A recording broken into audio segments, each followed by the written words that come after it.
Hello friends, welcome to my YouTube channel PK smart study.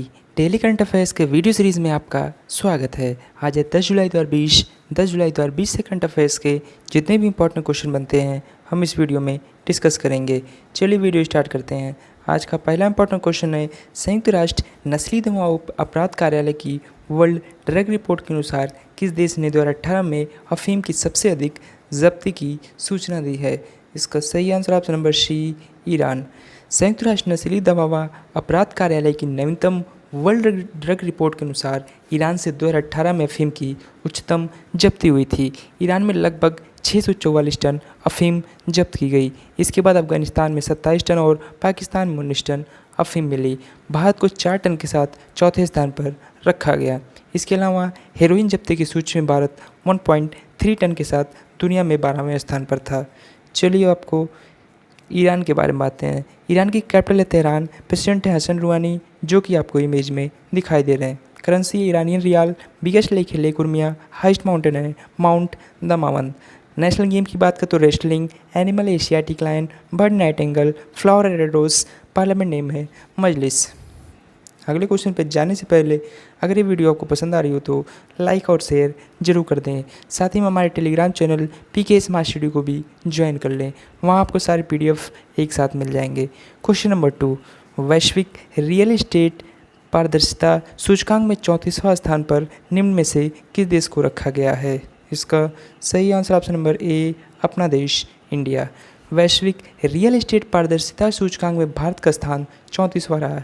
Real estate बाजार से जुड़े नियम की सुधार, बाजार से जुड़े बेहतर आंकड़े और हरित पहलों के चलते देश की रैंकिंग में 1 अंक का सुधार हुआ है। भारत की रैंकिंग साल 2018 में 35वीं थी। बात करें 2016 में 36वीं और साल 2014 में 39 थी। सूचकांक में कुल 99 देशों की रैंकिंग की गई है। इसमें शीर्ष स्थान पर ब्रिटेन, इसके बाद क्रमशः अमेरिका, ऑस्ट्रेलिया, फ्रांस और कनाडा देश शीर्ष 5 में शामिल हैं। बात करें भारत के पड़ोसी देश चीन की तो इस सूचकांक में रैंकिंग में 32वीं, श्रीलंका की 65वीं और पाकिस्तान की 73वीं रैंक है। चलिए चलते हैं क्वेश्चन नंबर 3 की तरफ। हाल ही में भारतीय एथलेटिक्स के किस मुख्य कोच को 25 वर्ष बाद ऊपरी आयु के कारण अपने पद से हटना पड़ा है? इसका सही answer option number B, Bahadur Singh. भारतीय एथलेटिक्स के मुख्य कोच बहादुर सिंह 25 साल तक सेवा देने के बाद पद से हट गए हैं। भारतीय खेल प्राधिकरण यानी कि SAI के साथ उनका अनुबंध समाप्त हो गया है। आयु नियमों के आधार पर उनका कार्यकाल आगे नहीं बढ़ाया गया। बहादुर सिंह ने 1980 में मॉस्को ओलंपिक में भी भाग लिया था। उन्होंने 1976 में अर्जुन पुरस्कार और 1998 में द्रोणाचार्य पुरस्कार दिया गया था। बहादुर सिंह को 1983 में पद्मश्री से भी सम्मानित किया गया था। चलिए आपको इमेज में दिखाते हैं। ये आपको इमेज में दिखाई दे रहे हैं, ये हैं बहादुर सिंह। चलिए चलते हैं क्वेश्चन नंबर 4 की तरफ। अमेरिका ने निम्न में से किस संगठन से आधिकारिक रूप से अलग होने की घोषणा कर दी है? इसका सही answer option number A, WHO। America ने हाल ही में विश्व स्वास्थ्य संगठन से आधिकारिक तौर पर अलग होने का फैसला किया है। अमेरिकी मीडिया के अनुसार ट्रंप सरकार ने WHO से अपनी सदस्यता वापस लेने से संबंधित पत्र भेज दिया है। अमेरिका 6 जुलाई 2021 के बाद WHO का सदस्य नहीं रह जाएगा। साल 1984 में तय नियमों के तहत किसी भी सदस्यता वापस लेने के साल भर बाद ही देश को WHO से निकाला जाता है। इसके अतिरिक्त अमेरिका को WHO के सभी बकाए चुकाने होंगे। चलिए अब WHO के बारे में बात करें। WHO का फुल फॉर्म है वर्ल्ड हेल्थ ऑर्गेनाइजेशन। इसकी स्थापना 7 अप्रैल 1948 को हुई थी। हेडक्वार्टर जेनेवा, स्विट्जरलैंड में। Director general doctor Tedros Adhanom Ghebreyesus, जो कि आपको इमेज में दिखाई दे रहे हैं। चलिए चलते हैं क्वेश्चन नंबर 5 की तरफ। हाल ही में किस राज्य सरकार ने देहिंग पटकाई वन्य जीव अभयारण्य को एक राष्ट्रीय उद्यान के रूप में अपग्रेड करने का निर्णय लिया है? इसका सही आंसर है option number D, Assam. Assam सरकार ने देहिंग पटकाई वन्य जीव अभयारण्य को एक राष्ट्रीय उद्यान के रूप में अपग्रेड करने का निर्णय लिया है। देहिंग पटकाई वन्य जीव अभयारण्य का क्षेत्रफल 111.942 वर्ग किलोमीटर है और यह देहिंग पटकाई एलिफेंट रिजर्व की परिधि के अंदर अवस्थित है। बात करें देहिंग पटकाई वन्य जीव अभयारण्य की तो ऊपरी असम के कोयले एवं तेल समृद्ध जिलों डिब्रूगढ़, तिनसुकिया एवं शिवसागर में फैला हुआ है और माना जाता है कि असम में तराई क्षेत्र के वर्षावनों को अंतिम शेष संक्रमण जोन है। अपग्रेड होने के बाद देइंग पटकाई वन्यजीव अभयारण्य असम का छठा राष्ट्रीय उद्यान होगा। चलिए अब आपको असम के बारे में बताते हैं। बात करें असम की तो इसका गठन 15 अगस्त 1947 को हुआ था। वर्तमान मुख्यमंत्री हैं श्री सर्बानंद सोनोवाल, जो कि आपको इमेज में दिखाई दे रहे हैं। गवर्नर हैं professor Jagdish Mukhi. Capital Dispur. First CM Gopinath Bordoloi. First governor Mohammad Saleh Akbar Hydari. Lok Sabha seat 14, Rajya Sabha seat 7, state river है ब्रह्मपुत्र। टोटल डिस्ट्रिक्ट है 27। बात करें असम की तो हाई कोर्ट है Guwahati high court. Chief justice हैं अजय लांबाजी। स्टेट बर्ड है वाइड विंग्ड उड्डक। स्टेट डांस है बिहू बागुरम्बा।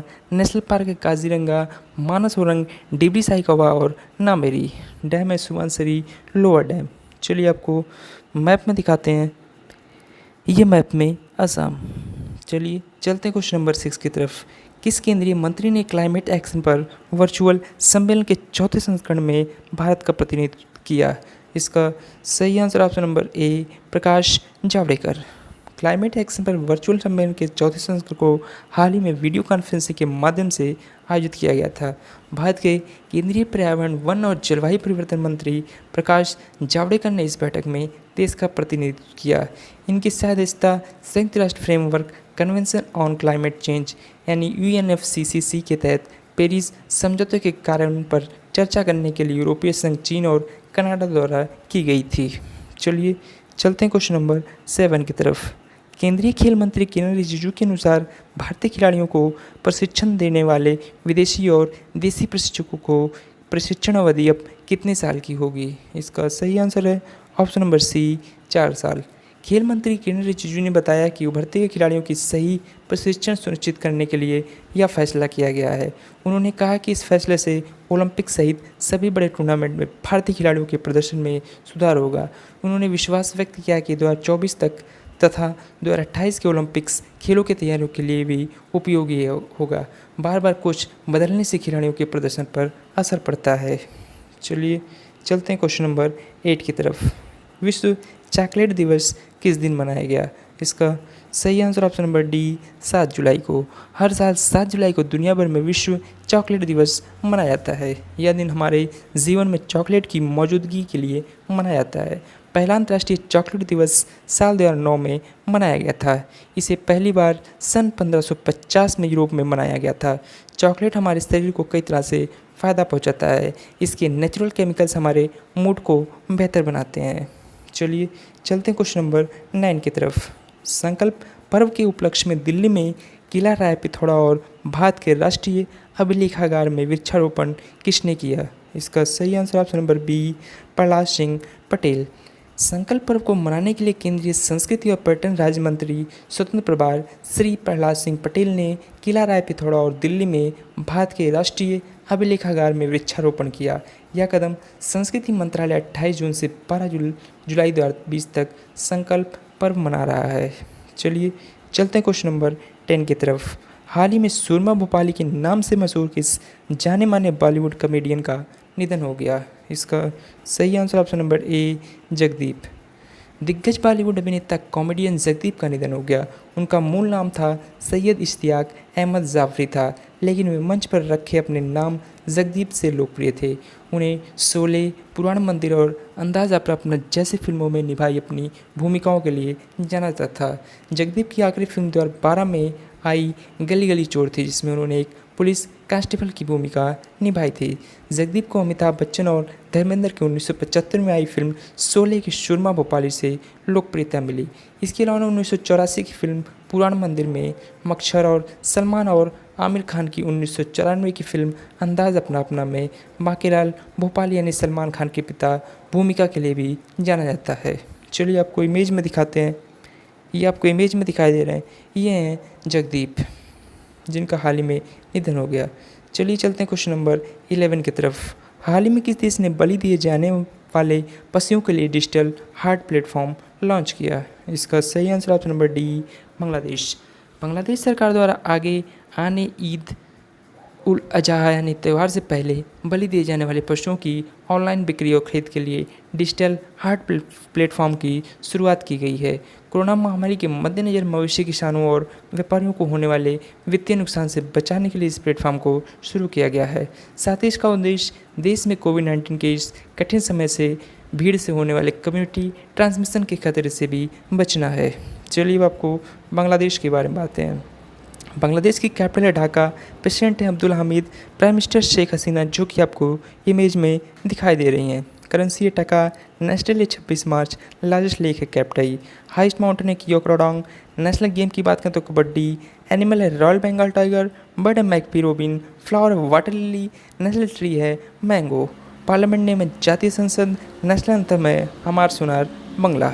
चलिए आपको मैप में दिखाते हैं, ये मैप में बांग्लादेश।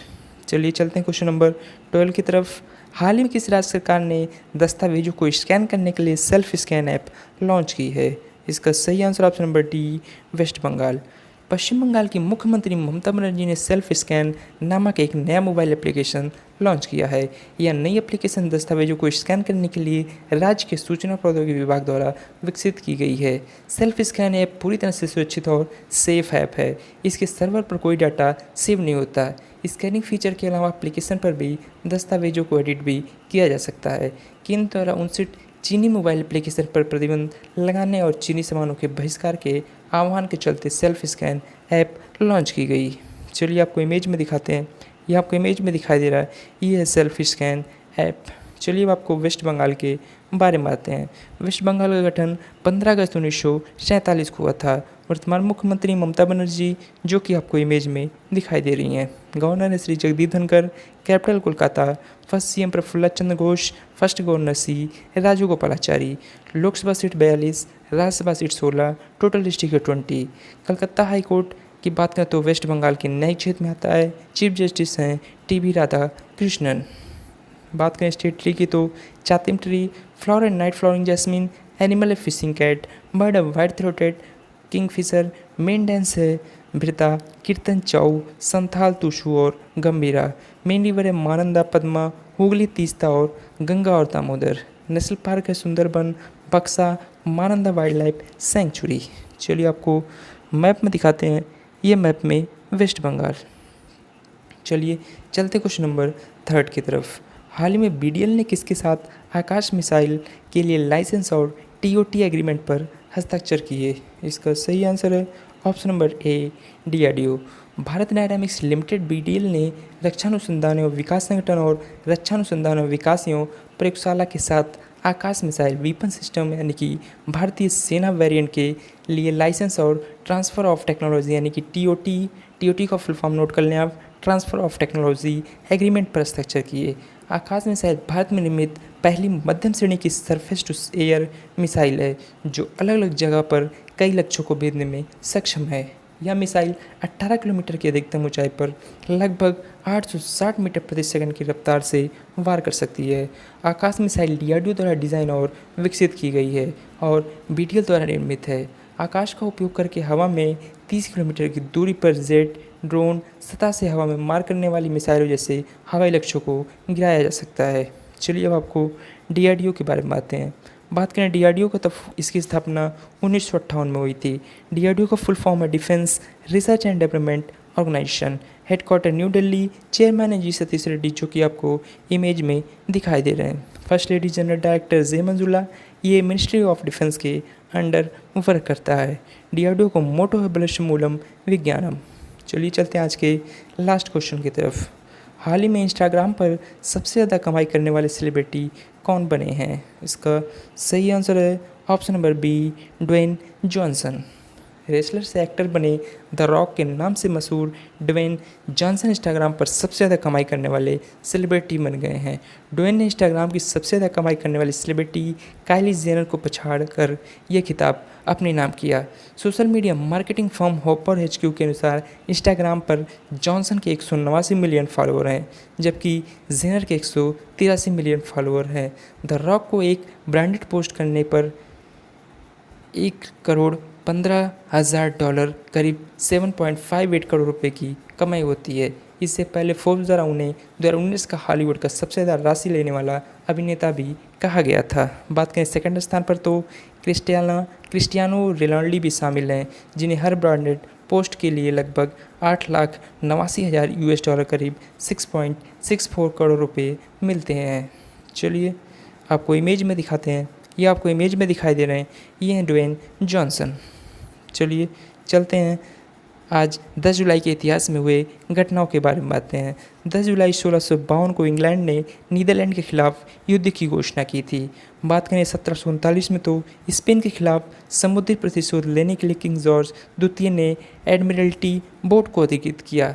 बात करें 10 जुलाई 1806 को तो वेल्लूर विद्रोह ईस्ट इंडिया कंपनी के खिलाफ भारतीय सिपाहियों द्वारा किया गया पहला विद्रोह था। बात करें 1818 में तो किसान के प्रथम संस्करण का पंचांग संयुक्त राज्य अमेरिका में प्रकाशित हुआ। बात करें 1890 तो व्यमुंग 44वें अमेरिकी राज्य के रूप में स्थापित किया गया। 1912 में थॉमस मैकेंजी के इस्तीफे के बाद विलियम मासी न्यूजीलैंड के 19वें प्रधानमंत्री बने थे। 1913 में रोमानिया ने बुल्गारिया के खिलाफ युद्ध की घोषणा किया। 1924 में डेनमार्क ने ग्रीनलैंड पर कब्जा जमाया। 1936 में फ्रांसीसी सोशल पार्टी की स्थापना हुई। बात करें 1938 में तो हावर्ड ह्यूज ने 91 घंटे विमान उड़ाने का रिकॉर्ड बनाया था। 1951 में प्रसिद्ध राजनीतिज्ञ एवं उत्तर प्रदेश के पूर्व मुख्यमंत्री राजनाथ सिंह का जन्म हुआ। चलिए चलते हैं आगे।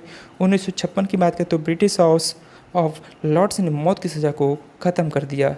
1958 में ब्रिटेन में पहले पार्किंग मीटर स्थापित किया गया। 1965 में आज के दिन मध्य प्रदेश के ग्वालियर में महिलाओं के पहले एनसीसी कॉलेज की शुरुआत हुई। 1997 में फिजी में नए संविधान की मंजूरी के साथ भारतीय समुदाय को राजनीतिक अधिकार मिला था।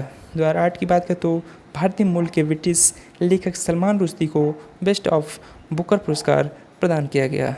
बात करें 10 जुलाई के उल्लेखनीय लोगों की मृत्यु की तो 2004 में अब्दुल गफ्फार जो कि राजनीतिक, 2011 में रोनाल्ड पेटिंट, 2013 में अवध किशोर नारायण जो कि इतिहासकार थे, 2014 में जोहरा सहगल जो कि अभिनेत्री थी, भाष्य समय थे, इनका मृत्यु हुआ था। बात करें 10 जुलाई को जन्म प्रसिद्ध व्यक्तियों के बारे में 1956 में आलोकनाथ अभिनेता जो कि भाष्य सम्मानित हैं।